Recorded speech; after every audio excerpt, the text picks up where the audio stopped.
So the points leader from the south is invading the north. Clay Rogers pops out of his car victorious. Yeah, I'm here to see what they've got. He's not going to let that happen tonight. Johnny Rumley out front. Well, I'm the northern points leader. He better bring all his friends with him. I think his team's ready to celebrate. There they go. We don't need any friends. Way to go, buddy. Great job, everybody. Well, he better be ready, because it's going to be a battle. Woo! Hey, where's his northern accent?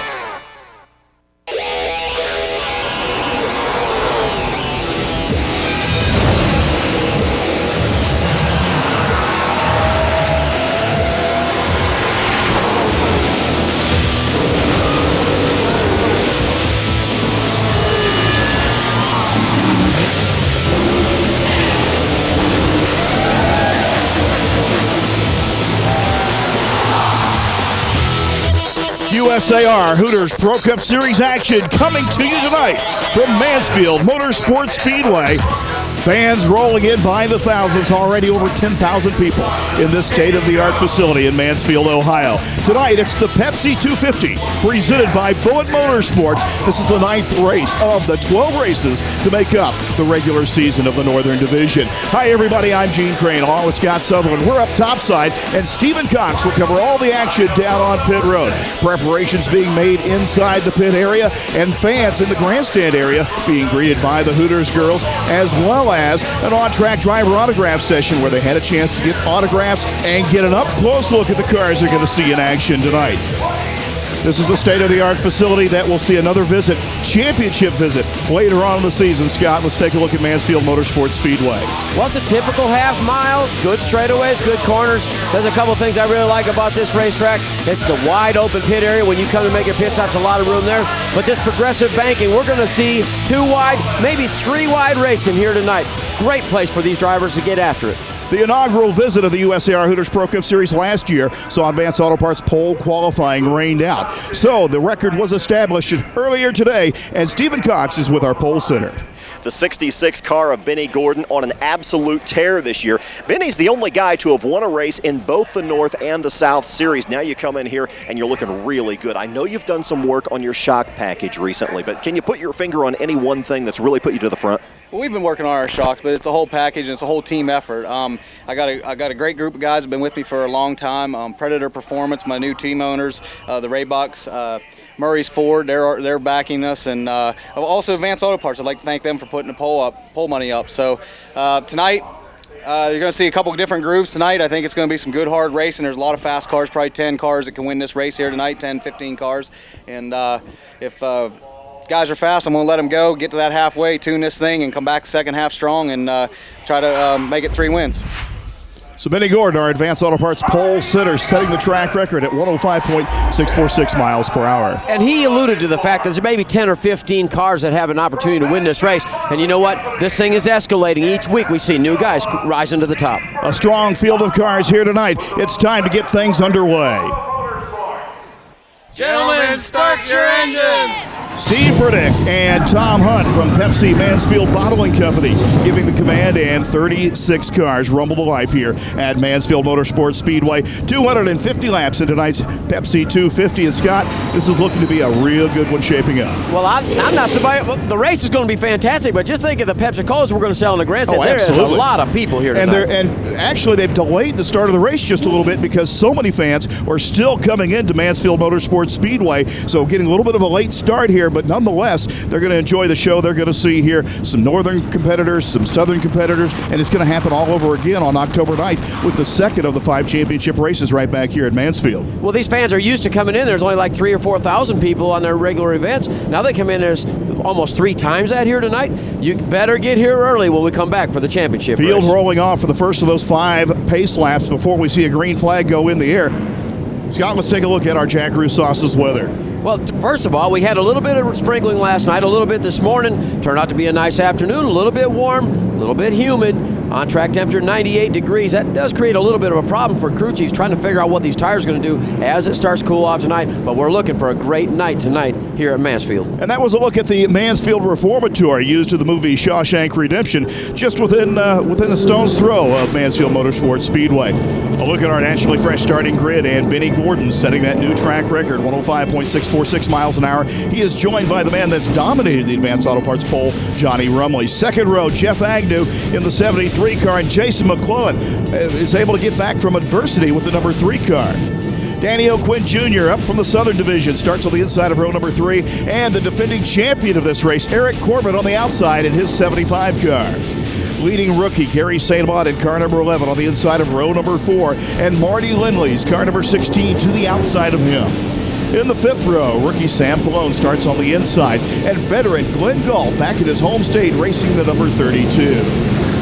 Row number 6, Jay Fogelman, also a Southern Division competitor. He's in the 9S, and Southern Division point leader Clay Rogers in the 44S. Starting row 7 is Michael Rich in that Jackaroos car. Man, he's been fast lately, especially in the outside groove. And Jimmy Spencer, a rookie, trying to get some laps here in the north. Jody Lavender, still another Southern invader in row number 8 in car number 99, coming in off a good run at Kinley. And Vince Finello, who's got a lot of experience right here at Mansfield back when it was a dirt track, starts on the outside. Chad Mullis in his number 9 starts on the inside of row number 9, and Joel Kaufman in the 44 on the outside. Tim Bainey Jr., a brand new look in the 15 car. He starts inside row number 10, and Logan Denoshek in car number 10 starts alongside him. Brian Ross, big surprise in qualifying, well back of the field. He starts on the inside of row number 11, and Glenn Sullivan back in action in the 34 Chevy. Row number 12, Joe Harrison Jr. in car number 57. He starts on the inside. He's just outside the top 10 in Northern Division points. And veteran Kevin Cromer in car 76. Wayne Setterington makes his first start of 2004. He's in row 13 along with Roger Blackstock in car number 1. Row 14, Greg Van Alst in car 35, rookie campaigner this year, along with Jason Mignard in car number 17. Row 15 shows Robbie Marhefka after problems during practice. He starts the 85 from the inside of that row, and Jeremy Miller at car number 18, another rookie, on the outside. Chris Lemerick in car number 94 on the inside of row 16, and Johnny Mackison Jr. in the 65 car back in action this weekend. Row 17, Eric Fitzpatrick making his second start of 2004. He's on the inside, and Alan Bigelow, second-generation driver in car 55, alongside. Jeff Rourke and the number 80 starts on the inside of row 18, and Danny Salmon starts on the outside in the 97 car. That team really having some adversity earlier in the day with motor problems. Our onboard cameras here this weekend. First off, we'll be on board Michael Rich and car number 28S. This is the Jack Cruz Sauces camera, and Michael starting just prior to the midpoint of tonight's starting grid. Well, he's starting 13th, and that's on the inside line, but don't look for him to stay there very long because he knows how to get around. Everywhere we go, he's in the top groove. Gary St. Amant carrying the Jegs.com onboard camera in his number 11. He'll start 7th on tonight's starting grid. And Johnny Rumley's got to feel out of place. He's starting the outside of row number 1. Second starting position with that Lucas Oil onboard camera. He's normally starting on the inside with the Advanced Auto Parts Pole Award. Jason McClellan had problems earlier in the day. Stephen Cox has filed this report.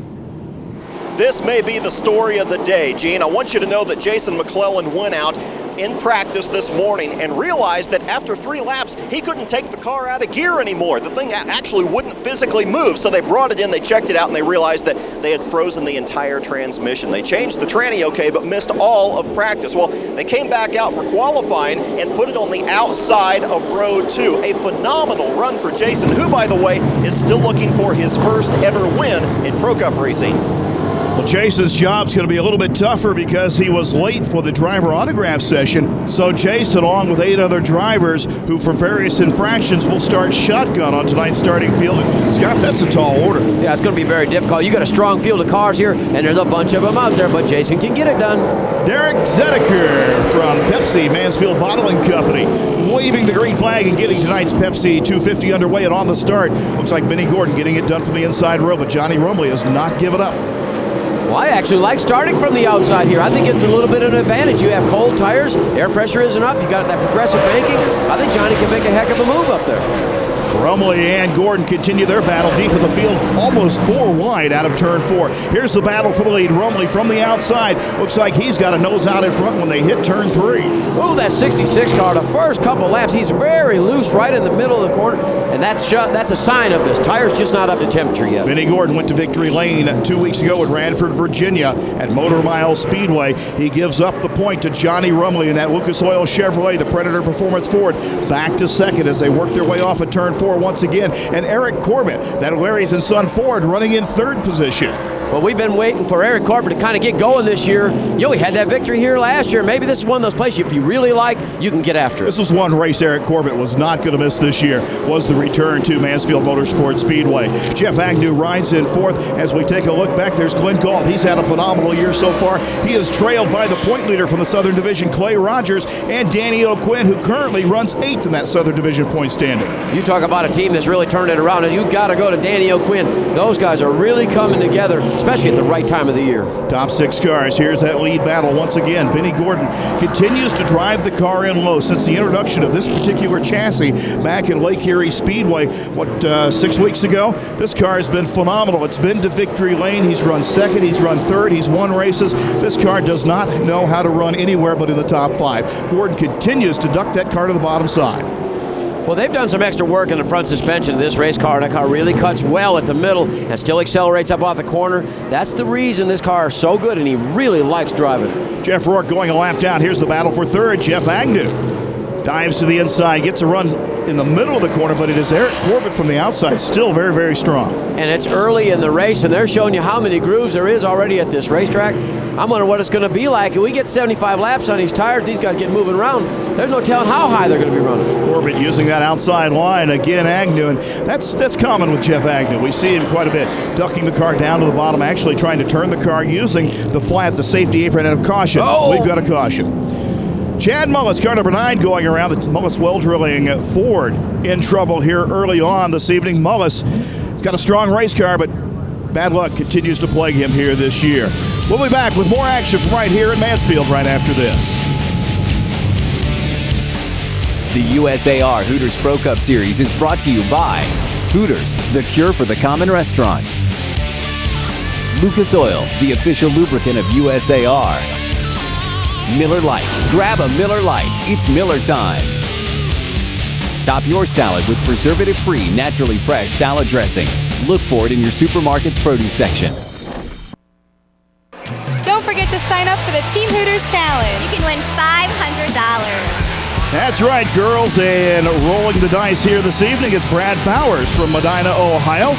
He was our Hooters Team Challenge selected entry earlier today. He selects Gary St. Amant as his choice to go to victory lane in tonight's Pepsi 250. Johnny Mackison on pit road with car 65. He'll head back out with that Leipart Trucking Chevrolet, but 1 lap down. Also a lap down is Jeff Rourke and Chad Mullis, only cars that are lapped here in the early going, with Johnny Rumley and the Lucas Oil Chevrolet ready to bring the field down for a restart here in tonight's Pepsi 250. Field is set, and off the corner, Rumley up through the gearbox. He brings the 66 of Benny Gordon with him here on lap number 12. You watch Eric Corbett actually drop to the bottom. Jeff Agnew going to the outside, a little bit changed as to what we've been seeing from the last few laps at least. A little whiff of smoke from the right side of Corbett's machine. Could be the low air pressure on the start here. We'll see how that fares later. And no, that looks like it's coming out of the exhaust. That's when you pick up the gas pedal, you got a puff of smoke, probably coming out of the cylinder head area where the valve guides or valve seals would be. Battle for the lead once again is Marty Lindley, also trying to hold off a challenge for 5th position from Glenn Galt. It is the 66 of Benny Gordon continuing to use a lower line than Johnny Rumley, but is not able to get a run on him at the exit of the corner. Gordon in that 66 car should be concerned, I would think, about putting a little extra heat in the right side tires, wearing the tires down a little early here. Well, it's not so much from turning the steering wheel when you're trying to do it, but it's the fact that you're getting down there and getting a D-wedge. That's when you really kill the right rear tire. Let's go to Stephen Cox with a report on our defending race champion. Well, Gene, it's more than just running well. I like the way this team operates. Eric Corbett came out and practiced early in the day, and the sun came out. If you guys remember, it rained a little bit this morning. The sun came out, and his car started pushing up in the center of the corner, so they brought the 75 in. And instead of working with wedge, instead of looking for a Band-Aid, these guys scaled out the entire car, again, stem to stern, right here at the racetrack. They put in new springs, they reset the shocks, and then they went back out and they got the car right. Eric would not go out to qualify until he knew the car was operating the way it should be, and all four corners were working and scaled out. That's why these guys run up front, even when they don't run a full season. Well, I like that analogy, but the thing is we're going to be in what would you call shadows, darkness, before too long. So the setup that worked this afternoon may not work as well here tonight. And Scott, also these cars qualify in a race-ready condition. We see Mackinson going a second lap down as leader Rumley bypasses him. But nonetheless, these cars qualifying in Advanced Auto Parts pole qualifying, race ready. So no changes. They can't change springs and shocks and sway bar adjustments. The only thing they can do is check the tire pressure and make sure the driver has a fresh bottle of water and a fresh radio battery before green flag flies. Well, the thing, and the other side of that is if it was a little bit tight, in other words, the nose was going up, especially under acceleration when the sun was out, that means you were really going to be tight once the sun went down. Right now, trying to tighten it up and pick up that spot is Benny Gordon. He's going to have Greg Van Alst in the 35 car directly ahead. Van Alst, part-time season, looking for sponsorship on the side of his Chevrolet this weekend. Right there with Jeremy Miller out of Batavia, Iowa. Miller in that Rod Miller Construction. That is a Chevrolet this weekend in his third start of this 2004 Northern Division campaign. Lead continues to be Rumley, but now Jeff Agnew has stepped up. He has made it a three-car battle, and these guys don't need to hesitate any because the 75 of Corbett is closing in along with Lindley. Here we see Brian Ross working his way towards the front, has gotten by Michael Rich, now sets his sights on Jimmy Spencer Jr. Bill Miller Equipment Sales Chevrolet qualifying fairly well here this weekend. Back on board the Jack Rusas's camera, riding with Michael Rich. Rich with a third-place finish in Northern Division competition 2 weeks ago at Motor Mile. Backed it up with a second-place run in his home division, the Southern Division, at Kinley, North Carolina. Ross to the inside will bypass Spencer as they have the Mackinson 65 car to the outside, using that car as a pick. Well, Jimmy Spencer Jr. got himself caught on the outside. Ooh, to squeeze it three wide. He doesn't want to lose touch with the two cars in front of him. He wants to stay with him. That team has struggled just a little bit this year, but he needs to stay on pace. I think he's got a lot of talent, just got to stay with it. Car's looking good. Battle up front. It is Rumley. He is hemmed in by the lap car, or about to be lap car, Glenn Sullivan. Rumley goes to the inside. Using the outside line is Benny Gordon. And a caution. We've got a caution. Car slow in turn one. 48 car, Sam Falone, the Piro Vegetable Chevrolet, going for a spin and some contact, we believe, with the outside retaining wall for the young man out of North Collins, New York. So Falone bringing out the second caution, a brand new leader, as we'll be back with more action from here at Mansfield Motorsports Speedway right after this. Welcome back to Mansfield Motorsports Speedway. Tonight's presentation of the Pepsi 250 presented by Bullet Motorsports under caution and a 2 to go signal being shown to the field. Let's get down to pit side. Stephen Cox has got a report on Marty Lindley, who's making his second trip to pit road. So Marty Lindley comes down pit road with an annoying but small problem. They don't have a rear end cap to keep the oil from leaking out of the rear end of this race car. They went up and down pit road. They checked with Bullet Racing and several other teams, and nobody had one handy. So they went back. They believe that they have finally found one that will fit. So they're trying to improvise with whatever they could find here along pit road to get Marty back out as quickly as possible. We're under yellow. He has not yet lost a lap.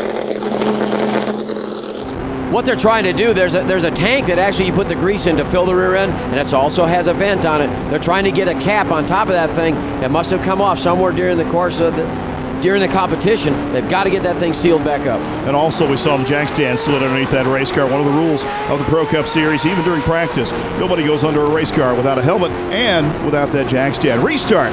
We see Johnny Rumley going to work on the 66 of Benny Gordon, your leader. As we head back to turn 3, we take a look at the Tucson.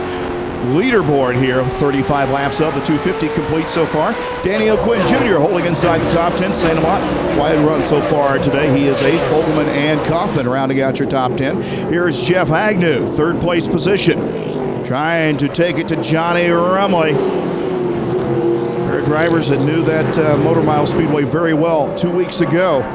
The NJ Hooters Pro Golf Tour Chevrolet stepped his way up to third. Corbett solid in fourth. And Glenn Galt, the American Title and Trust Company Chevrolet, running in the top 5. It's really not a surprise. We've seen him run very strong throughout this season. Yeah, that team has really made the corner as well. They've really done a lot of hard work. That car's really running good. Glenn Galt has adapted this new style of driving along with these BF Goodrich TA radials. But how about Clayton Rogers has snuck up into this thing? He may be a player before the night's over. Clay Rogers trying to dice it up, but also a battle for 8th position. See Jay Fogelman giving way as Gary St. Amant able to get by in car number 11. St. Amant right behind Chad Mullis in the 9 car. Mullis has got a strong race car, just got turned around to bring out that first caution and down a lap. He's got to get himself in position to try to get that lap back. Battle for 10th from the back of the pack. Here's the 3 car of Jason McClellan. And he's caught up to Jody Lavender, but that tells you how fast that car is. Had to drop all the way to the rear of the field, and he's all the way back up to 10th. That's a strong race car. Jody Lavender here after a strong run at Kinley, North Carolina last week in Southern Division competition. Came home third behind Michael Rich and race winner Brad Rogers. Back on board with Gary St. Amant. And I love this view because you can see how flat it is at the bottom where some of them guys are trying to run. Then you can see where the progressive banking really catches the car. Eddie Gordon able to look in that rear view mirror and see that. Jeff Agnew and Johnny Rumley doing battle for second. Lets him have a little bit of an opportunity to breathe just a little bit. He's got several car links on that second place battle. Eric Fitzpatrick has now had a short night here at Mansfield. Stephen is there. Eric, what happened to the race car? We had a little bit of overheating problems. Something went wrong with the fan or the temperature gauge. It was showing 260 all the way. Really couldn't tell, and I didn't want to lose a motor at this late in the season, especially with big hopes next year. I'd like to thank everybody at API for Promotional Products and Armada. Thank you. Eric Fitzpatrick, a high school wrestler. He's come Pro Cup Series racing here in 2004. Tough break puts him out of it here tonight in the Pepsi 250. Battle for second continues as both Rumley and Agnew go to the outside of the number 1 of Roger Blackstock. The Four Sons ATV Dodge going down a lap. We see a look at the one less tier Breeze Lightning Ford of Tim Bainey Jr. New look for Bainey this weekend. Lap traffic has allowed that second place battle to close in on Benny Gordon. Gordon trying to take his time and work through traffic, not get himself in trouble. Directly ahead is Wayne Setterington. His first start of 2004, ran this race 1 year ago, and going to the outside. No. Whoa! Setterington was the meat and the sandwich on that deal. Second place battle has not been decided, however. Rumley to the outside, Agnew to the inside, add Corbett to the mix. Well, everybody talked about how they were going to be able to race this racetrack high, low, and in between, and they're showing it right now. Glenn Sullivan out of Westbury, New York, looking for sponsorship on his Chevrolet. Keeps his car to the high side. Rumley goes by, but slides up the racetrack. Don't know if he went in a little bit hot or he was anticipating the 57 of Joe Harrison Jr. Harrison stays to the low side, so does Cromer. In the 76 car, as we take a look at the BF Goodrich Tires 50-lap rundown here, we see Jeff Agnew, Eric Corbett, Glenn Galt, your top 5. Rogers, O'Quinn, St. Amant, Fogelman, and Jody Lavender rounding out your top 10. What a run from McClellan from the back of the pack up to 11th. Ross has made his way up to 14th from his 21st starting position. Well, not only that, but what about Jason McClellan? Only got 4 laps of practice after having to change that transmission. Maybe they should do that every race they go to because he's got a better race car here today than we've seen in a while. I'm going to tell you, that crew's going to come hunting for you. Well, they that's do a lot of work okay. every weekend. They always are working on that race car, almost rebuilding the car every week. They know where I'm coming from. Yes, they do. Yes, they do. Absolutely. McClellan and that team out of Mount Forest, Ontario, Canada. Continue to look at our rundown. Alan Bigelow, Greg Vanals, Tim Bainey Jr., Chris Limerick, Johnny Magnuson now 4 laps down. Jeff Rourke struggling with the 80 car. And out of the event, Eric Fitzpatrick and Danny Sammons. Back on board with Johnny Rumley. Rumley giving chase. We are short of the halfway distance. He's still got his hands full with Jeff Agnew. Agnew continues to look to the inside, got into the quarter panel a couple of laps ago. Michael Rich also has his work cut out for him, riding behind Sam Falone in that Puro Vegetable Chevrolet. Jack Roussas's Pontiac. As I said earlier, in after a couple of strong runs. Getting a second place run at Kinley, North Carolina. Michael was all smiles after that event, looking to put his 11th win in Pro Cup Series career competition in the record books. Has yet to do it here this year. Plenty of racing action yet to get it done. Agnew to the inside of Rumley. Agnew is going to get the advantage from the inside and take over. And problems to the outside. One car near the outside retaining wall as the leaders came by. Start finish. May have been Johnny Mackison. Indeed it was. Mackison, car number 65. The Leibart Trucking Chevrolet very slow at the top of the turn. Caution is displayed. We go to break with Mackison bringing out this most recent caution. We'll be back. Don't go away. There's more Hooters Pro Cup racing coming up. Back at Mansfield Motorsports Speedway, pit stops. Glenn Gall was riding just outside. In fact, he was 5th earlier today on pit road for service on his Chevrolet. Glenn Galt comes down pit road. You see Mike Cage and the guys coming down to change that front right tire. In the meantime, Galt was second quick in the earliest morning practice. That's in the very first session today. He's been very, very fast all weekend. Even a couple of weeks ago at the Motor Mile out in Virginia, they were up to 5th place, but they had a spark plug wire that burned on the headers, and that's the very same thing that happened to him at Jennerstown. So I talked to Glenn Galt earlier today, and Glenn said, you know, we got under there and we rerouted all of the wires going to all the spark plugs so it won't happen again. And guys, these guys are really quick today, up to 5th place earlier on. Learning by mistakes, that's the best teacher there is in the world, but it's a little bit early, I think, to get these 4 tires. I don't know, tire wear is not going to be a problem here, but we're only, 65 laps into this race. It's pretty early. Our next race date will be the Pep Boys 250 at Peach State Speedway in Jefferson, Georgia, just outside Atlanta. That's on Saturday night, August 7th, 7 p.m. is start time. You can see it right here on Speed Channel on Thursday night, August 12th at 8 p.m. Eastern. Again, the Pep Boys 250 from Peach State Speedway. Set to go green once again in the Pepsi 250. Many cars on pit road. 4 tires for Marty Lindley is also the report, as Jeff Rourke also on pit road trying to make his way back out. Here is Benny Gordon, car 66, back up to the gearbox. Once again, green is out as they charge back to turn 1. Gordon got a pretty good restart there on Jeff Agnew. So it's Agnew along with Rumley, 2nd and 3rd. They clear the lap traffic. Jason Mignon and that Mignon Collision Center Chevrolet stays to the inside, lets those leaders go. Smoke still showing just a little bit. And Eric Corbett jumps on the throttle of that Ford.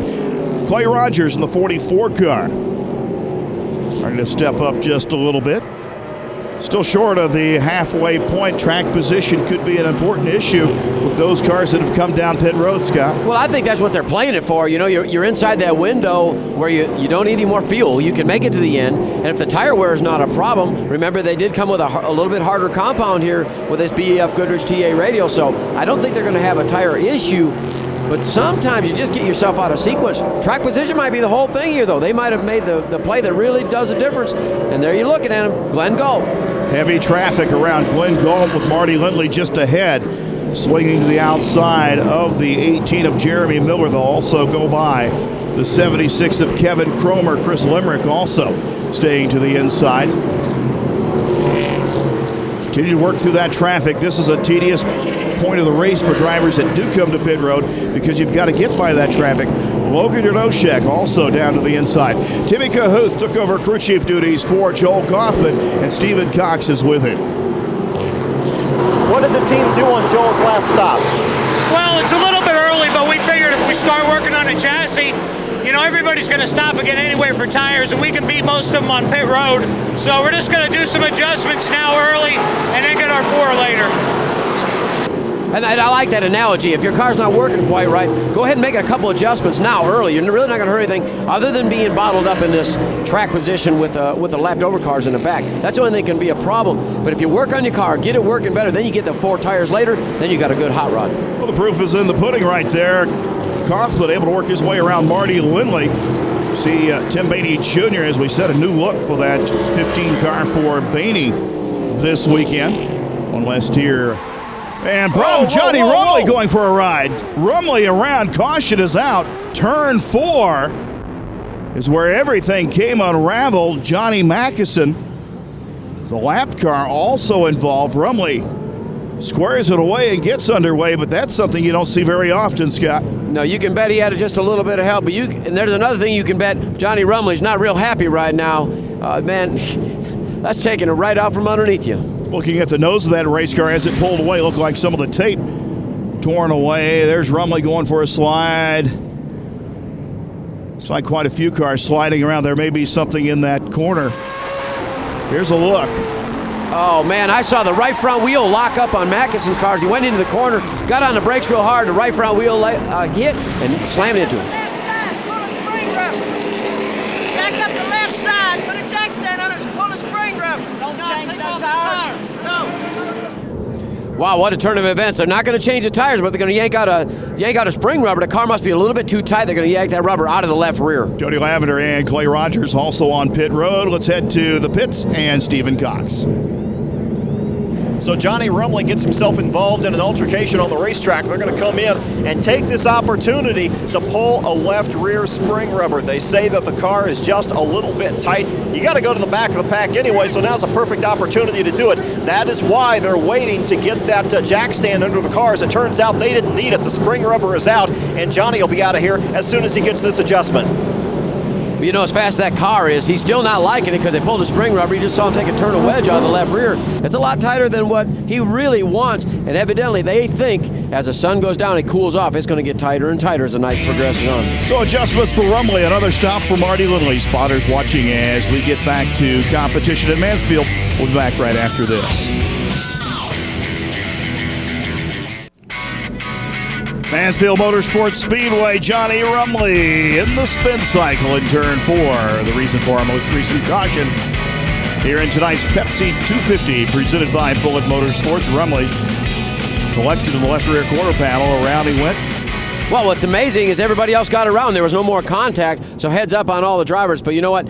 Now the Lucas Oil Chevrolet's got to go to the rear of the field and make his way through. Going to be a tough night from this point. Marty Lindley, a lap down, drops down to the inside on pit road. More action. Steven is there. You know, Sam Falone, Gene, he just turned in a remarkable qualifying run here. You guys saw it earlier in the day.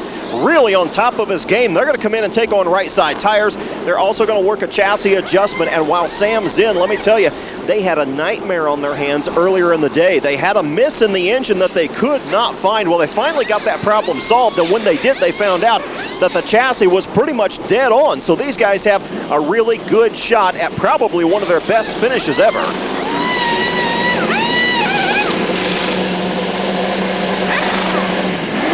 Work on pit road's got an adjustment on the left rear.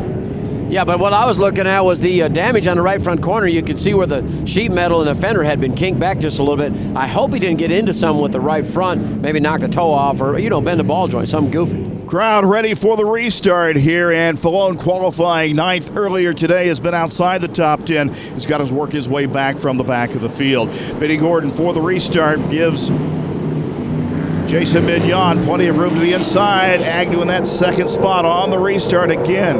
Gordon gets a car length jump as they hit turn 1. Restart here on lap 82, and you see Vince Finello back at his home state.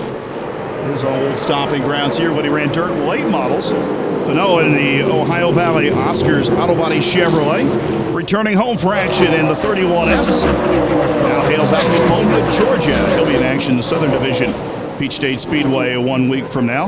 Up front, Benny Gordon continuing to hold the advantage over Jeff Agnew. Corbett solid in that third spot. Give a call to the 02, the 02S of Danny O'Quinn Jr. He is 4th, and Gary St. Amant stays on the racetrack, gains track position. He is 5th in car 11. Yeah, but look at the 3 car, huh? Jason McClellan's working his way back up. You look a little farther back in the field, Galt, Johnny Rumley, Clayton Rogers, them guys got to work from the back of the field. It's going to be a tough order.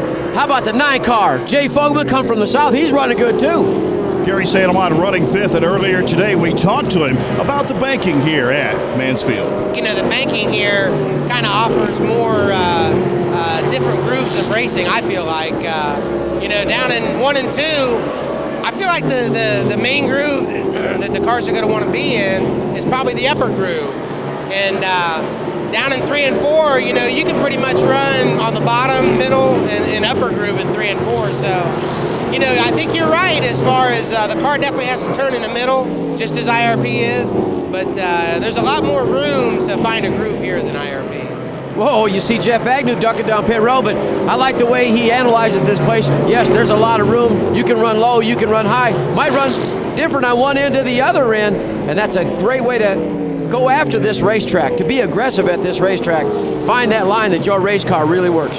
Saw Jeff Agnew duck to pit road, second place car, the NGA Hooters Golf Tour Chevrolet. Looks like he is not under power, Scott. The car just rolling. The 1998 Hooters Pro Cup Series champion, as well as Miller Lite Rookie of the Year. Looks like he is in trouble. In danger of losing several laps, and disaster is struck for the second straight race. Stephen Cox is there.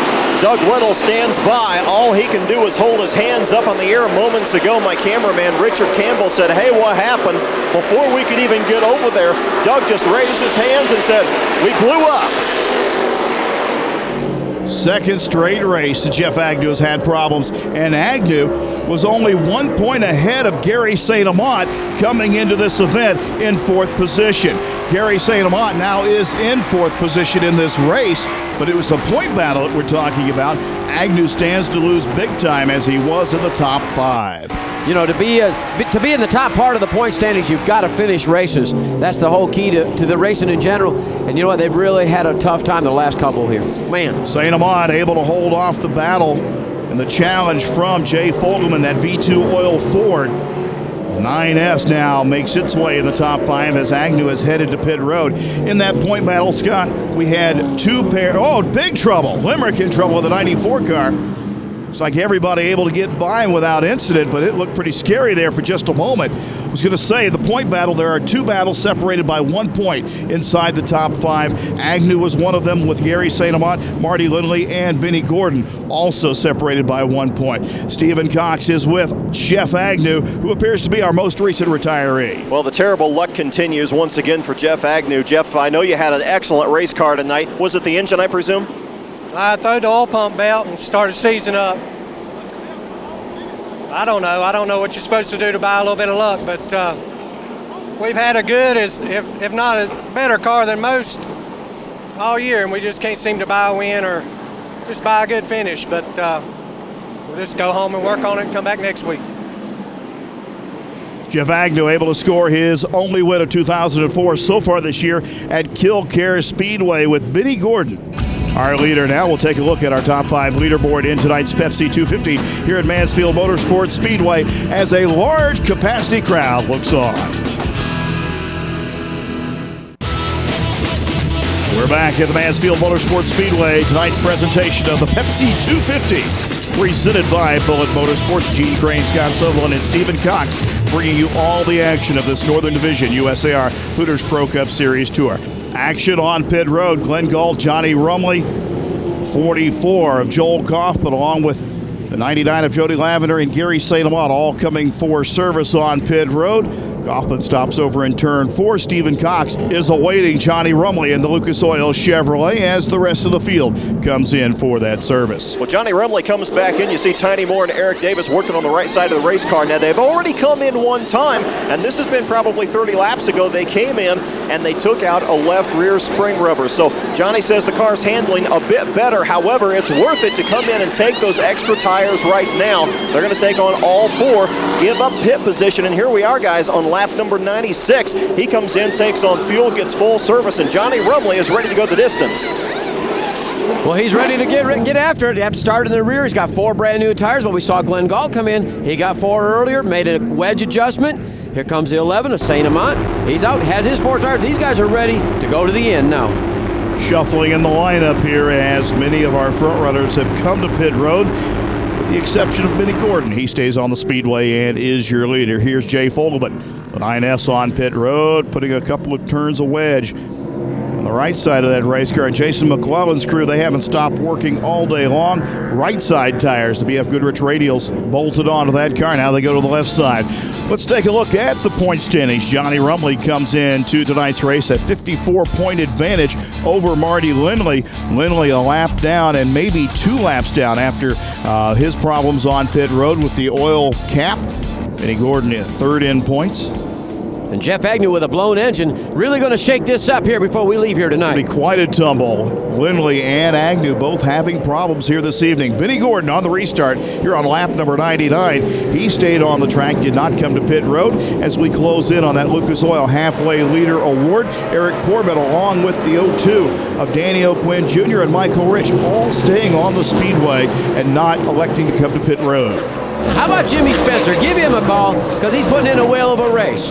In a little bit of struggle here and there, but you know what? He's kept her going in the same direction here tonight. Having quite a good evening this evening. Last week, or last race, I should say, 2 weeks ago, at Motor Mile Speedway, looked like he was loose off, had a lot of trouble throughout the night. Running in the top 5 here as we take a look at the BF Goodrich Tires full field rundown here at lap 100.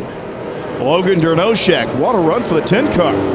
Unsponsored in the number 10, he is 9th. And take a look at the rest of the rundown, see where your favorite driver is running. Jimmy Spencer Sr. watching as his son runs in the top 5 here this evening.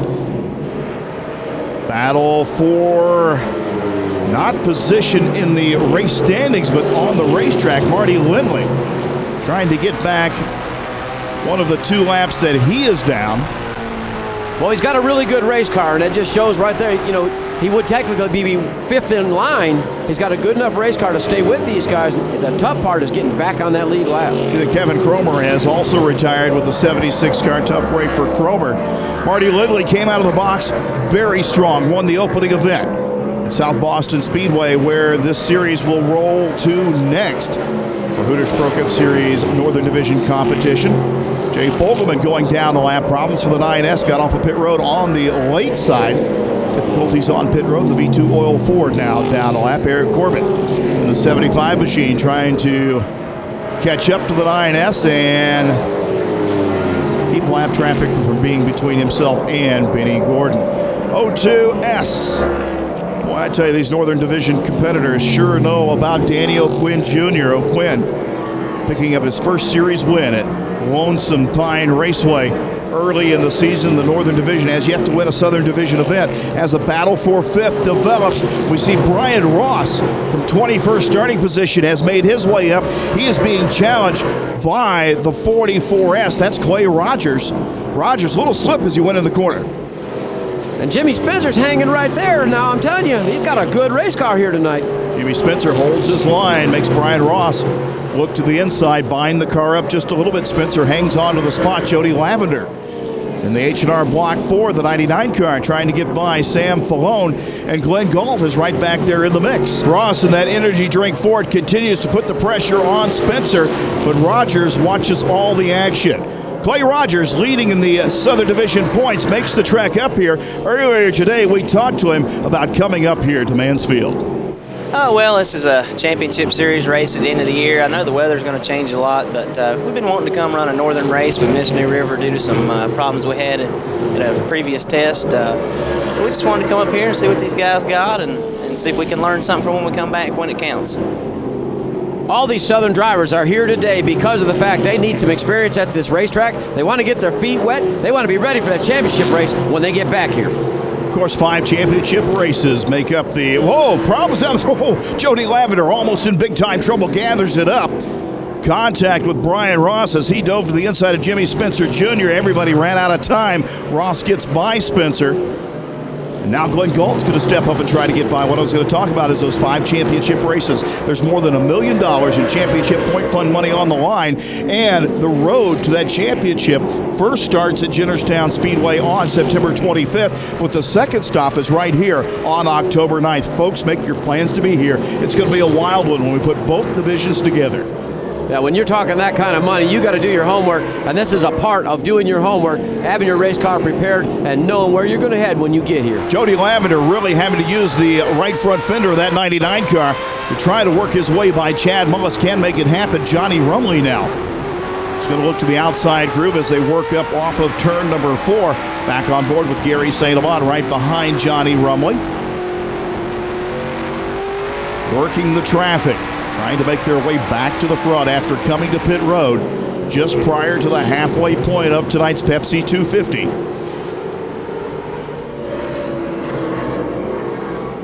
Everybody right now settling down, running nose to tail. We've still got a long way to go here, Scott. I think that's what they all know that too. Let's just get this thing home, get on into that 50-lap mode.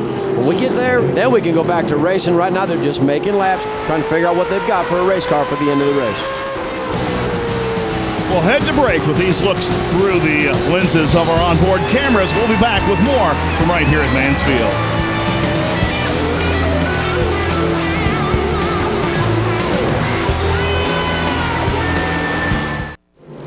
Welcome back to Mansfield Motorsports Speedway as Todd Gordon watches his brother Benny Gordon out front in car 66, 1 lap away from the halfway point and the Lucas Oil halfway bonus of $1,000. They already put the $1,000 Advance Auto Parts pole award in their hip pocket for the night. And Benny Gordon makes it 2 here as he picks up the Lucas Oil halfway leader award.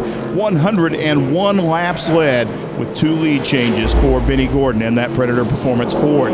Gordon out front and by a wide margin, starting to really put some distance between himself and second place running Eric Corbett. Corbett trying to work through some lap traffic. He's got Tim Bainey and the lap car of Marty Lindley. Now Lindley's got a strong race car. Got 2 laps down as a result of that cap. Oil breather cap for the rear end. He's trying to work his way up and get in position to maybe make up one of those laps. Yeah, I don't think Eric Corbett's trying to work through Marty Lindley. I think it's the opposite. Marty Lindley's got a great hot rod, and he's showing off right now. I think he may be able to run the leader down. But here's the point in the race. The 66 of Benny Gordon sitting out in front. The crew chief says, slow down, you got a lot of room, and he ends up going faster. And don't forget, Benny Gordon has not been to pit road. He's got tires that have been on that race car from the start of the race. Battle for ninth. Jason McClellan in the 3 car continues. Whoa! Oh, no! Ouch, little trouble. McClellan contact with the outside retaining wall, but Scott, that looked like it was merely cosmetic. Well, yeah, he bumped and it looks like he's going to get going again. Man, that was just too tight going into turn 1. A little bit of contact. It only takes a little bit to get you around. And Jason McClellan in car number 3. I don't believe he got the car running before the leader got by. St. Amant. Contact with the left side of the 3 car. Up goes McClellan to the outside concrete. You know, that's one of those deals where you get in the brake pedal and the 11 kind of goes up. The 3 didn't realize he was all the way there, kind of came down, wanted to crowd him a little bit, and that's contact. Well, McClellan came off the out. Oh, there is a look on board. McClellan, along with St. Amant. McClellan got the car underway and was making forward momentum before leader Benny Gordon got by him, so he is credited with staying in the lead lap. Gordon on pit road, as is Eric Corbett. Stephen Cox is down in Benny Gordon's pit, waiting for service on the Predator Performance Ford. And your leader and pole sitter, Benny Gordon, will come down pit road. They're going to take on all 4 tires. They hope this will be their first and only pit stop. Now that they're past the halfway point, they have the halfway money for the race. They are going to make a slight chassis adjustment, and also what you won't see is an air pressure change in the BF Goodrich TA radials on the rear end of this race car to try to loosen it up just a little, or rather tighten it up just a touch. They say they're a little bit too loose going into the corners. Now, the amazing thing about Benny is not how many races he's won. He's won 2, but how many more he could have won? He's got 2 second-place finishes, and he could have won Salem as well. So Benny Gordon down and away, 4 tires on that race car. Jimmy Spencer Jr. able to get off pit road before Eric Corbett and Michael Rich. Hooters Magazine, available only at your local Hooters, is your source for all the activities and sports that Hooters is involved with. Pick up your copy at your local Hooters restaurant. Well, you look across this huge crowd, and I'm wondering who has the most fans here, Gary St. Amant or Glenn Galt? It would be a toss-up, Scott, both well represented, as well as Jimmy Spencer Jr. here this evening. McClellan leaves the pit area. The gas can did not release from the dry brake. McClellan trying to wiggle that car and release that gas can, but that's not going to help. Oh! Jeremy Miller Gives it a little boot there over in turn 2, but nonetheless, McClellan left his pit area with equipment, and that's going to bring him back to pit road for a penalty. Yeah, that's a tough deal right there. What happens is you're in there, you're holding it, trying to get it all the way full, and it just barely hangs. That is very frustrating for a crew member. Can comes loose, and Jeremy Miller gives a little boot there in turn 2. These cans are aluminum, so they don't spark, Scott. No, they don't, but the danger is when you blow all this fuel out on the racetrack, then that hot exhaust pipes go over the top. Remember that fumes burn, not necessarily the liquid, so it can be a problem. Jason McClellan's going to have to come in for a black flag. So McClellan headed to pit road. We'll be back with more from here in Mansfield. Welcome to Mansfield Motorsports Speedway. Now let's take a look at the next 5 races. Well, thank you, girls. A lot of activity for the Hooters Pro Cup Series Southern Division action. Next Saturday night on August the 7th, Peach State Speedway, Jefferson, Georgia. Northern Division action back-to-back at South Boston Speedway on August 14th. And August 21st, Illiana Motor Speedway. The inaugural Bristol Motor Speedway event for Hooters Pro Cup Series coming your way on August the 25th. And USA International Speedway in Lakeland, Florida on September 4th. Spotters high atop the speedway watching on. And while we're at break, a attempted restart, Tim Bainey Jr. and the 94 of Chris Limerick getting together. Bainey on pit road getting that damage repaired on the race car, but Clay Rogers has assumed our lead with Glenn Gauld running second as we come back to green. Green here on lap number 147. Bainey rejoining the field. Setterington of the 69 car right in the middle of a sandwich out of turn 2. He's trying to get that car to the bottom of the racetrack. Battle for the lead. Gauld looking to the inside of Clay Rogers. Rogers and Gauld nearly get together. Don't you know he wants to lead a lap? Please just pull over and let me have one. Huh? The veteran Glenn Gauld has won many, many late model races in western Pennsylvania and his home state of Ohio. Looking to lead his first laps in Pro Cup competition. He continues to try to put the pressure on. Stephen Cox is on pit road and has a report. If you're serious about improving your time on pit road, here's how you do it. We're in the pits of Jimmy Spencer Jr., and this is exactly what happened when Jimmy came in. Now, you see that guy right there? That is Jason Sarvis, a former champion in this series, and this was taken on just a plain old VCR camera that is mounted all the way up above the war wagon. So it's an excellent opportunity to see Jimmy Spencer Jr. come down. He hits his marks. They make good time on the right side. Now you see Jason and the rest of the crew come over to the left side. It's a 4-tire change, and they can go back and grade themselves and figure out what they did right and what they did wrong. And guys, what do you think? That looked pretty good to me. Well, I think that's great, but one of the best things we ever did as a crew when we were racing is them guys would always rib each other about who was faster, who wasn't faster, who had a mad day.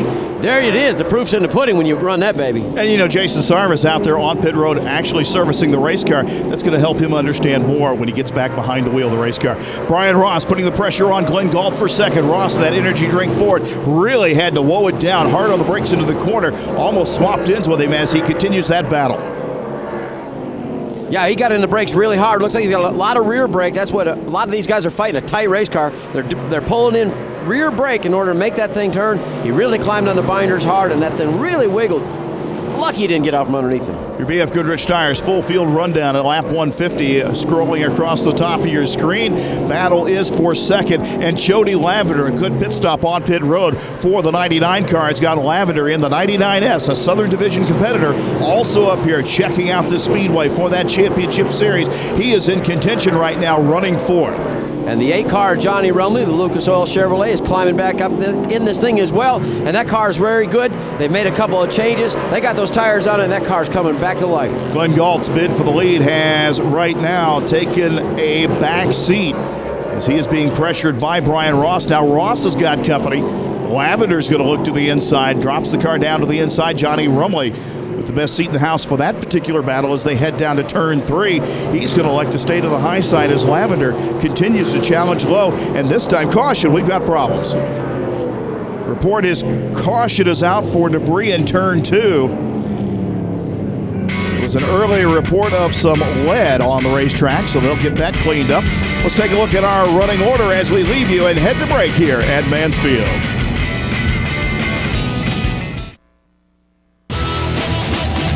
The Pepsi 250 presented by Bullet Motorsports from Mansfield Motorsports Speedway. And Scott, these fans had to go all the way around to turn 2 to find a little bit of space and breathing room out here because we've got a packed grandstand. The 75 of Eric Corbett, he came down pit road, was deep in the field for the restart, and this is the result, a damaged front hood as he comes down to pit road. Well, they worked hard on the race car all day. Most of it was on the chassis. Now they're going to have to work on the front end. The problem is that Eric Corbett is unable to really see effectively over the big bump that they now have on the hood. So he brings his car in. These guys have run as high as second place today with excellent race car. They're going to lose some track position here, but remember, we've got 90 laps to go in this race, and it doesn't seem to be anything other than cosmetic damage. So keep an eye on Eric Corbett, and let's see how much of this he can make up. Crew continues to work on Corbett's car. We take a look at the rookie point standings for the Miller Lite Rookie of the Year program. $75,000 program here in 2004. And Gary St. Amant by a wide margin over Jeff Rourke, Sam Falone, DJ Kennington, and Kyle Beatty. They are your top 5. Each of the division's leading rookies at the end of their regular season will receive a $10,000 bonus.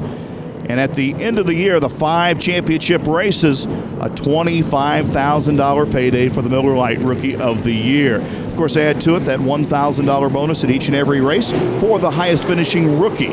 So a $75,000 program from Miller Lite here in the Hooters Pro Cup Series. Restart on lap number 163, and we see Clay Rogers once again step out. He is your leader, your Southern Division point leader, also your race leader as we take a look at the Tucson leaderboard.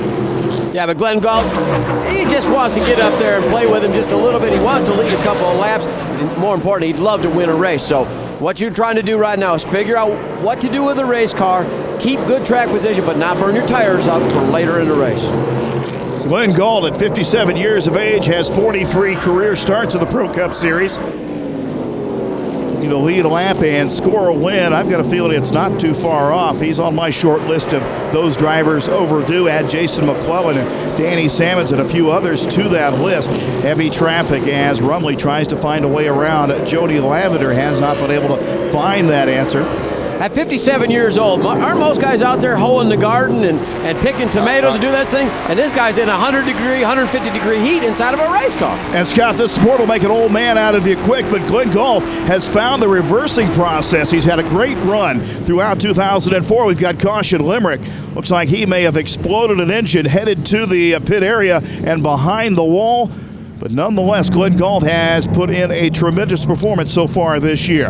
Limerick climbing out of his car, getting ready to climb out of his race car with the assistance of Jeff Rourke. What a life. Taking a break down on pit road. We'll take a break and be back with more from Mansfield.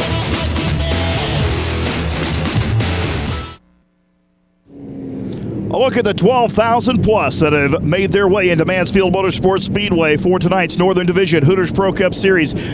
Pepsi 250 presented by Bullet Motorsports, set for a restart. Clay Rogers is our leader. And on the restart once again, Rogers jumps out, but only gets about a half car length advantage, and Galt closes in on that in a hurry. Glenn Galt running second, trying to take the race to Clay Rogers. He's got Brian Ross right on his rear bumper. So we take a look at the top 10. Ross will try the high side as they bypass Chad Mullis and the 9 car.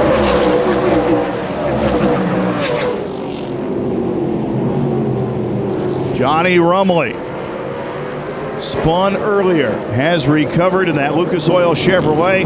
Your early leader, Benny Gordon, doing battle alongside Marty Lindley. Lindley trying to get a lap back in that Hooters Air Ford. Lose the spot, at least on the racetrack, fall in line behind the 66. And Joel Kaufman in the 44 car will now ride there behind Marty Lindley. Battle for ninth. Danny O'Quinn has got the spot. Both Sam Falone and Michael Rich trying to take the race to him. O'Quinn trying to get by Logan Radoshek and the 10 car as they also bypass the 35 of Greg Van Alst. A little further back we see Jason McClellan in the 3 car along with the 75 of Corbett. Earlier today we talked to Michael Rich about the best part of coming to Mansfield. this is a unique track from talking to some people, and we wanted to come up here and to see what it was like. And what's been the neatest thing is when I was on my way here, I saw the big prison. And Shawshank Redemption is one of my favorite movies ever made, honestly. And when I went by there, I took a double take and looked and looked and looked. I said, that's that prison. It's got to be. That's been the biggest thrill right this moment. So, but it'll get pretty thrilling tonight once the green flag drops too. You got to get out more, Michael. Well, Michael's getting out, and he is stretching the legs of this Jack Roussos' Pontiac just outside the top 10, but he's had 5 top 10 runs of recent in both Northern and Southern Division competition. Rich, one of the drivers, making quite a few frequent appearances along with Jay Fogelman, who just pulled to the inside. Yeah, that was the thing I was looking at. Whoever does those camera shots does a great job setting that camera, because you can look in his mirror and see who's behind him as well as what's in front of him. Great job. And Scott, that's one of the most important things. Yes, you've got a spotter up topside, but you really need to be able to glance in that mirror and see what's going on behind you. That spotter should be almost trouble. Chad Mullis goes in the spin cycle out of turn 2. Now, this is a point where your spotter is a half a lap ahead of you, telling you what's going on, because you already see what's happening ahead of you. Well, for Benny Gordon and Johnny Rumley, it would happen right in front of them, and luckily they didn't get collected, and they got on through there. That's just happened quite a bit here tonight. We see it looks like maybe Lavender. Little piece of the 9 car. He goes for a slide. Benny Gordon got off the throttle. He was alongside Johnny Rumley trying to make a bid for position there. So Mullis, most recent cause for this caution. Back underway without incident. No contact, so it appeared, with the inside retaining wall. Let's take a look at our Lucas Oil recap on lap number 2.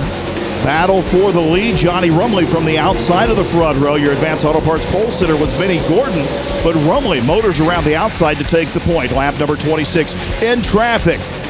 Benny Gordon goes to the outside. Johnny Rumley elects to go to the inside. Gordon takes over the point. Lap number 72. Johnny Rumley running third, gets collected by lap traffic, goes for a slide. No damage to the race car, but it certainly put him back in the running. Lap number 88, Jeff Agnew for the second straight race suffers problems in the NGA Hooters Pro Golf Tour Chevrolet. He is done for the night. Lap number 125, Benny Gordon stretched the legs on that Predator Performance Ford, put nearly a straightaway advantage over the field to lead at the halfway point. Lap number 129, contact between Gary St. Lamont and the 3-car of Jason McClellan puts McClellan to the outside concrete. Cosmetic damage, but a trip to pit road would leave the gas can on the left-hand side of the race car. The dry brake did not release on the T.D. Smith Chevrolet. McClellan heads on the track with the dump can. It releases from the race car and is drop-kicked thereafter by Jeremy Miller. Lap 147. Clay Rogers, who assumed the lead after those pit stops, challenged by Glenn Galt. Both cars slide. Galt continues to run in second. That is your Lucas Oil recap of tonight's Pepsi 250. We'll be back with more from right here at a crowded Mansfield Motorsports Speedway.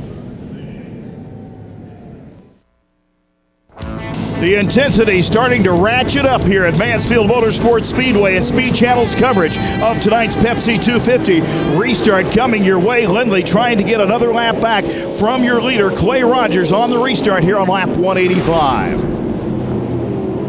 And Marty Lindley right now is going to be like a bulldog holding on to a big old bone, because he wants to get back in the lead lap hard. Lindley puts a fender alongside Clay Rogers.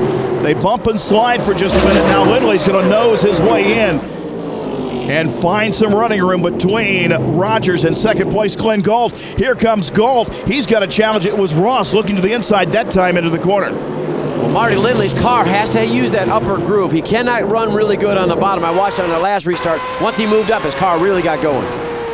On board, the Lucas Oil onboard camera with Johnny Rumley. Little contact that time, exiting turn 2 between Lindley and the leader, Rogers. The second place battle is settled down for the time being. Jody Lavender shuffled just outside the top 5 as Benny Gordon in car 66 trails Rumley. Rumley running 4th, Gordon running 5th. There's Lavender. And that 99 just to the inside, he swings low. alongside Brian Ross. Lavender making a bid for that third position. Ross to the outside. Can he hold it? Lavender down to the corner. Trouble. Looks like that may be the 69. Indeed it is. Wayne Setterington in trouble. The Ovid, Michigan driver in the Advantage Motorsports Pontiac goes for a spin, brings out the caution. Jimmy Spencer Sr. watching his son progress here tonight at Mansfield is with Stephen Cox. Well, the kid's not doing too bad tonight. Dad's got to be proud. I really am, you know. This is only his 5th race, and he's doing an excellent job. Jason Sarvis, Kevin, these guys did a great job on the car, and he's learning. He's on the lead lap. That's the key thing. And for a kid, it's only 5 races. I'm impressed, and thank Bill Miller and Jerry and Pat Good for helping me out here, and Barry Smith of Smith Transport. Makes it all happen for me. I'm proud of him. Well, he should be proud of him because he is out here and he's getting valuable experience. He's got a good crew around him. That team can really go forward from this point out. We'll be back with a restart here from Mansfield right after this message.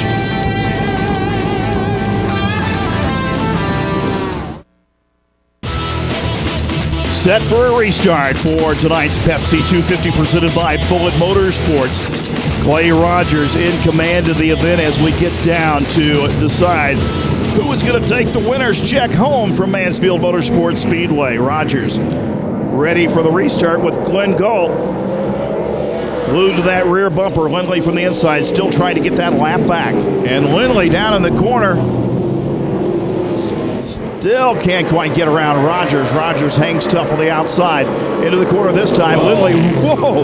He powers it down to the corner and shoves the front of that car in front of Clay Rogers. That leaves the door open, and Glenn Galt is going to go to the inside. The American Title and Trust Company Chevrolet has yet to lead a lap in Pro Cup Series competition. It could happen. He takes it off into turn 3. Has a nose out front. Can he hold it off the 4th corner? Gets to run off the corner. Has a nose out front. Galt leads his first ever lap in Pro Cup competition. He's not done yet. Galt is going to take the lead from Clay Rogers. Ross is 3rd. 4th is Jody Lavender. And looking on, this is Lawrence Zalata's daughter, Audrey, cheering Glenn Galt on. Glenn has given this car one heck of a ride here in 2004, has put it back up front. He's got a challenge now from the outside. Clay Rogers tries it once again. Rogers in the outside groove. The bottom groove seems to work very well for Glenn Galt. Well, the thing is, he needs to get in front, though, and move up, take that outside groove away from Clayton Rogers. I think he's just as fast on the outside as he is on the inside, but man, that team is so fired up right now. They could just quit the race right now because they've accomplished so much. You're right, Scott, but they're not going to quit right now. Glenn Galt trying to take it home. See if he can seal the deal and go to victory lane for the first time in Pro Cup Series competition. Galt able to open up 2 car lengths on Clay Rogers. Rogers now has a challenge here as Brian Ross, the energy drink Ford, has come to life. It didn't qualify very well earlier today in Advanced Auto Parts pole qualifying, but the race has come to Brian Ross. He's 3rd, challenging for 2nd back to turn 1. And Chud Mullis hanging right in there with these guys. Benny Gordon has sneaked back into the back of this picture, though. Benny Gordon is back there. Benny Gordon running in position number 4. Is able to get his way around Jody Lavender. Lap car of Chad Mullis is also there in car number 9. Just ahead and at the tail end of the lead lap is Marty Lindley. Lindley leading the pack, but he is at the tail end of the lead lap. 50 laps to go. Glenn Galt trying to win his first ever Hooters Pro Cup Series Northern Division race. Out front as we take a look at the BF Goodrich Tires full field rundown. Brian Ross up the racetrack. Here's Benny Gordon to the inside. Gordon takes over spot number 3. Benny Gordon sets his sight on the lead. Here he comes. The battle is still for the lead. Rogers tried the outside of Galt. 3 cars now in line to battle for the front position. Man, that was a strong move. Went in on the outside, turned the car, come all the way across to the bottom, almost touches the apron, and accelerates off the corner. Into the corner once again. Gordon just drives the car to the bottom. He's alongside Clay Rogers for the lead, or for 2nd rather. Well, we talked about it earlier tonight, how well that car will turn right in the middle. And there, that really shows you just how well that car turns. Little bump with the side of Clay Rogers, number 44 now. Benny Gordon takes the battle to Glenn Galt. Galt trying to hold tough, keeps that rear fender right in front of Benny Gordon. Gordon cuts down low this time off of turn 2. This is where the tires are going to take over. Remember back about lap 60 when the 32 came in and got his 4 tires, Benny Gordon waited a lot longer, waited until after halfway. There's where you're going to see the proof in the pudding right now. Looks like Benny Gordon got a fender alongside Glenn Galt. Galt trying to, trouble right behind your leaders. Man. Rumley's involved. Whoa, one car up in the air. That is the 44, Joel Kaufman. Heavy damage to the left front of that race car. We also saw Rumley's car getting some damage at the 44 of Clay Rogers. Also involved. There's Ross in trouble. Chad Mullis also in it. Look at St. Amant right through the middle. Joel Kaufman wanted to do the same thing, but just could not make it happen. Ran out of time. On board with Gary St. Amant.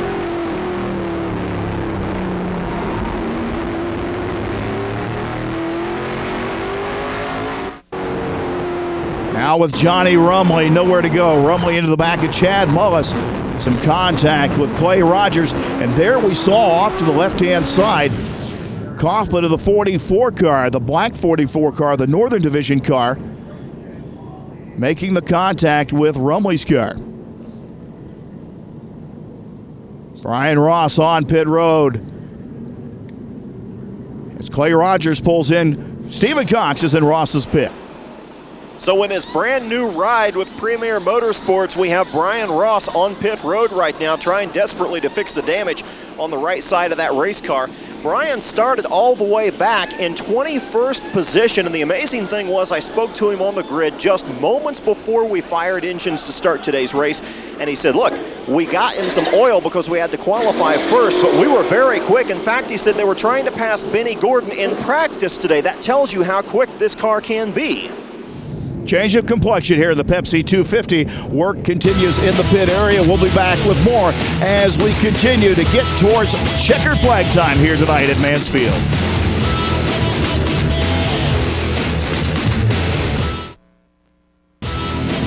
Back at Mansfield Motorsports Speedway, action behind our leaders has really shuffled up the field and sent many good cars to the pit area for repairs. On board with Gary St. Amant as he threads the needle. It's amazing what these guys do with their eyes closed. Absolutely, because there was really not much of an opening, and he took advantage of the situation. Here is the look from Johnny Rumley's number 8 car. Chad Mullis on the brakes. Rumley nowhere to go. Hard into the back of not only Chad Mullis, but the right front of the spinning Clay Rogers then. And you saw Joel Kaufman. That was the car that actually shot up into your windshield on the left-hand side. But you saw St. Amant thread that needle, just barely making it through. Here's another look at it. St. Amant right through the spinning cars. Brian Ross to the inside. Joel Kaufman would have loved to make it through there, but it just didn't happen. And he almost did. Just ran out of time.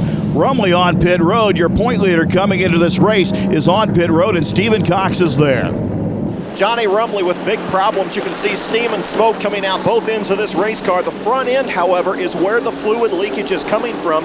They're working on the mounts around the radiator right now, and we do have some reports of some fluid underneath the race car, and you can see it right here if you take a look down on pit row. So Johnny Rumley with a lot of problems. Yeah, it's obvious there's a hole punched in the front of that radiator. They're going to have to get that thing out, get it replaced. What a deal. What have we seen here tonight? Jeff Agnew, Johnny Rumley. You talk about the points taking a shake. Marty Lindley in trouble early on.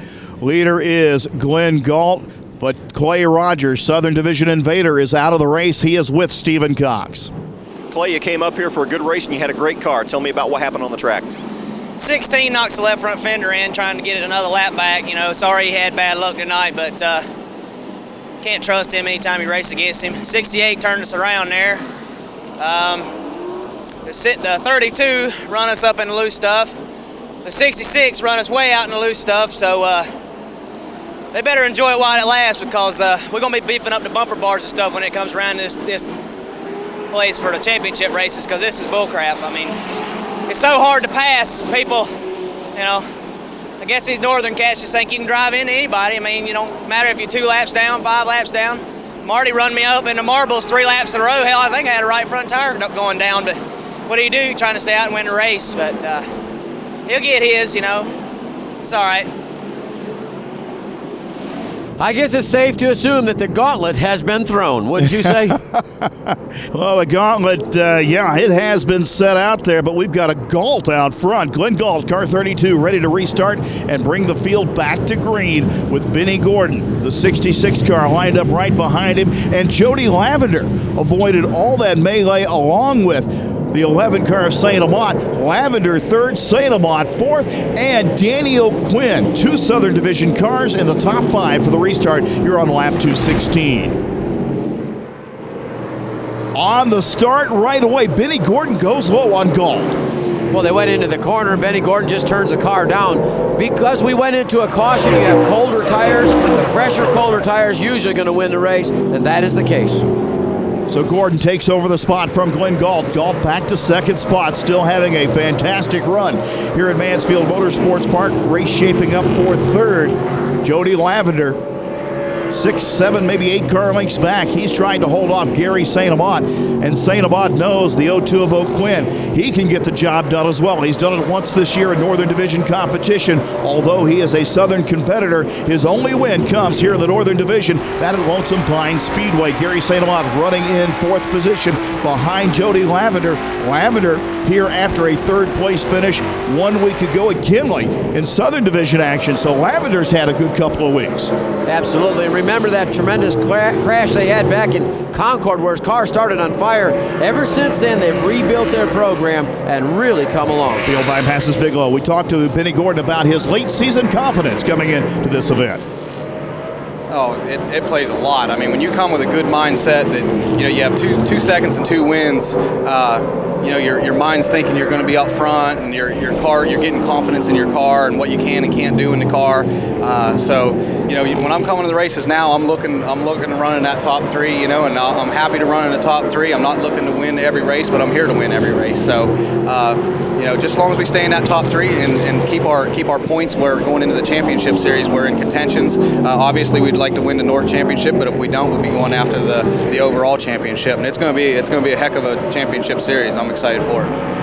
A race car driver gets in that mind mode. It gets into that frame of thought of, if I'm not in the top 5 every week, there's something really wrong once you get to this point. A lot of guys just want to be in a 5, not him. They want to win. Glenn Sullivan in trouble in car number 34. Sullivan away after the spin. No apparent extensive damage to his Chevrolet, although a little smoke down there. There's the damage left front of the 34 for the Westbury, New York driver looking for sponsorship on that Chevrolet.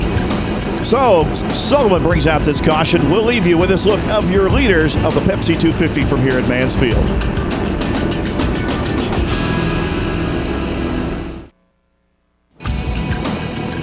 Set for the restart here. Benny Gordon on the outside. Those lead lap cars lined up to the outside of Mansfield Motorsports Park.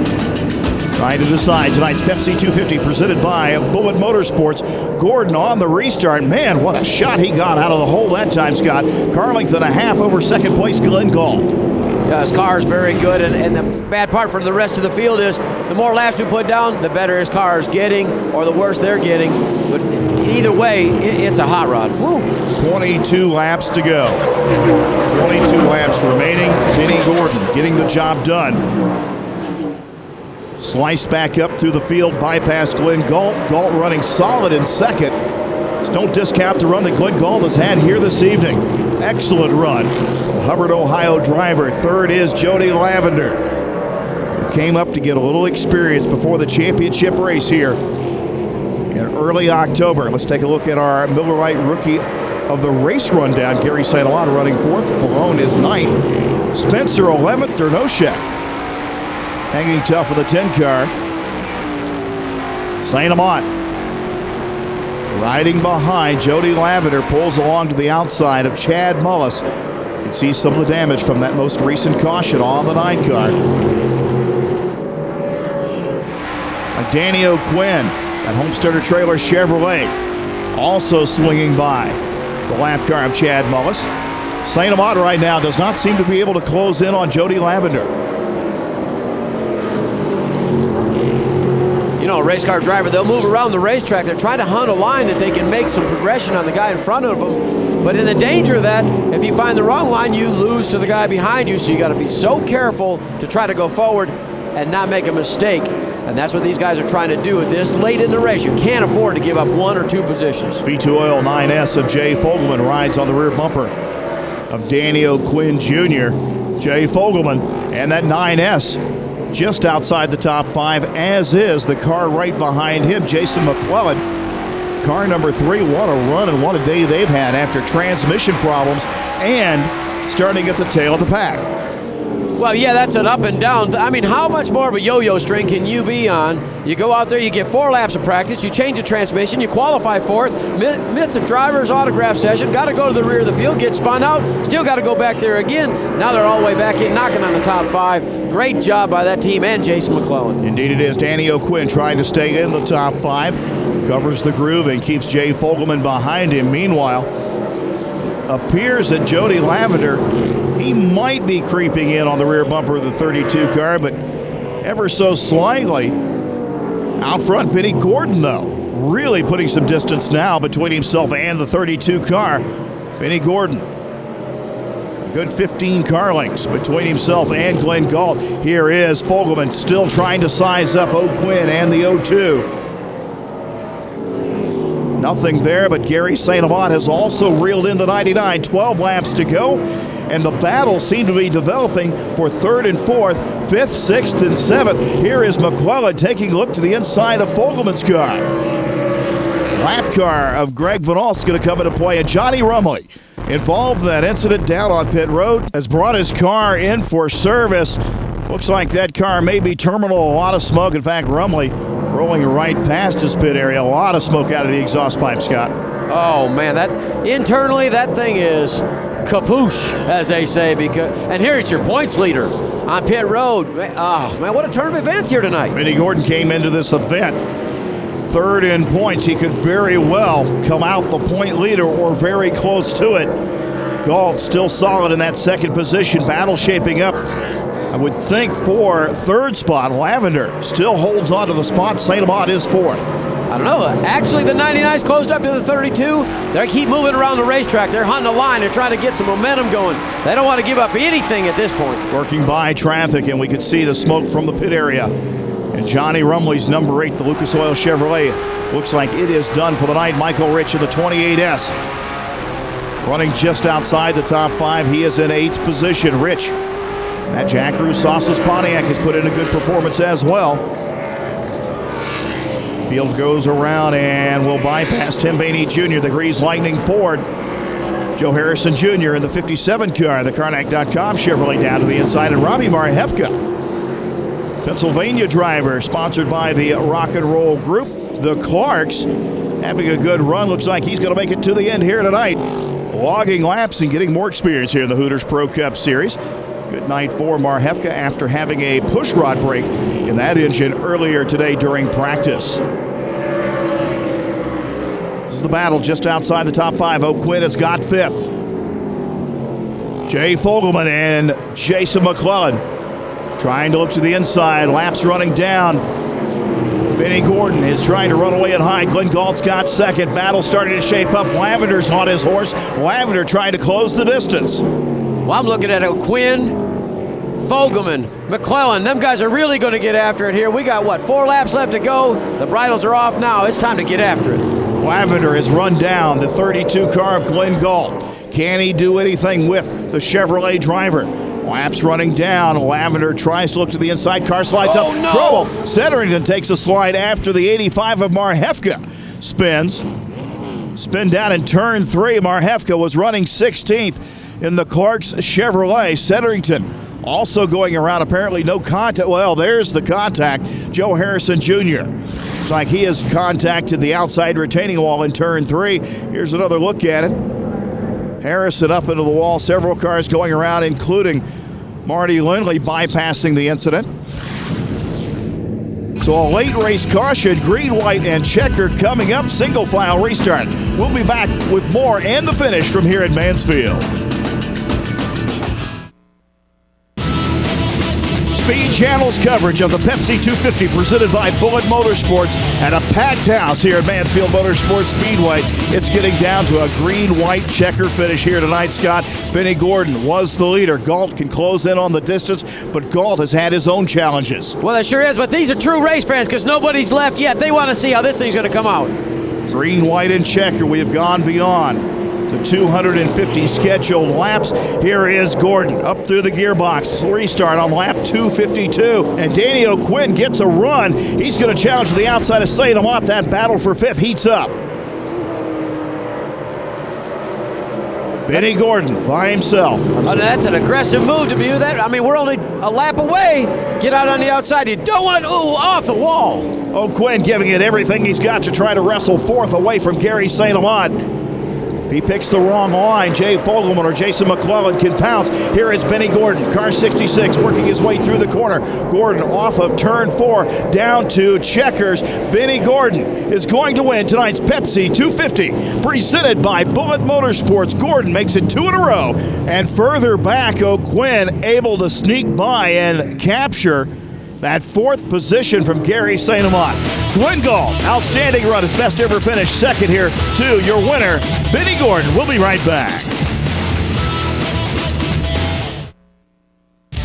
The USAR Hooters Pro Cup Series is brought to you by Hooters, the cure for the common restaurant. Miller Lite. Grab a Miller Lite. It's Miller time. Lucas Oil Products, a leader in heavy-duty and high-performance lubricants. Jackaroo meat sauces, served in America's finest backyards. Benny Gordon makes it 2 in a row in tonight's Pepsi 250. Stephen Cox is on his way, and we will hear from our winner right now. 5 career wins, 3 of them this year. The only guy to win in both the North and the South Series. This may be the most volatile and unpredictable sport in the world, but Benny Gordon, your role is not over yet. We haven't, we've won some races, but we haven't had a race car handle like this one did tonight. Every race I keep saying I'm not happy with the way the car drives. Tonight, I was happy with the way this race car drove. Predator Performance engines, Murray's Ford. These brakes, Performance friction brakes, are just absolutely awesome. These guys back here, they put a lot of thought in everything we're doing, and that's why we're running good right now. Everybody's doing their homework, paying attention to what we're doing, and it's starting to pay off. Well, completed the trifecta. He win the pole, you win halfway, and you take home the big money. What a day they've got. Benny Gordon victorious here tonight. We take a look at our finishing order. Galt, Lavender, O'Quinn sneaking by and picking up that fourth position. Amant, Fogelman, McClellan, Rich, Lindley recovers from 2 laps to finish in 9th. Jimmy Spencer Jr., best we've seen him run out. Congratulations. Joel Cobbett, Chad Mullis hung in there all day long. Joe Harrison, glad to see you still in the points chase. Couple of tough breaks for several competitors. Ross out of it after some damage in that crash. Limerick, Finello, Mignon all finishing down in the running order. Agnew, second race in a row. Motor problems befalling that particular team, the Team 7 Motorsports. We had a second place run, highest ever finish for this driver, Glenn Galt, and he is with Stephen Cox. Well, he led his first Pro Cup laps of his career tonight. Even though he came away second, you guys have to be delighted, Glenn. Tell you what, Steve, we're really pumped up and excited. Crew Chief Timmy Gilbert, he made the calls, he set up the car, he called the stops.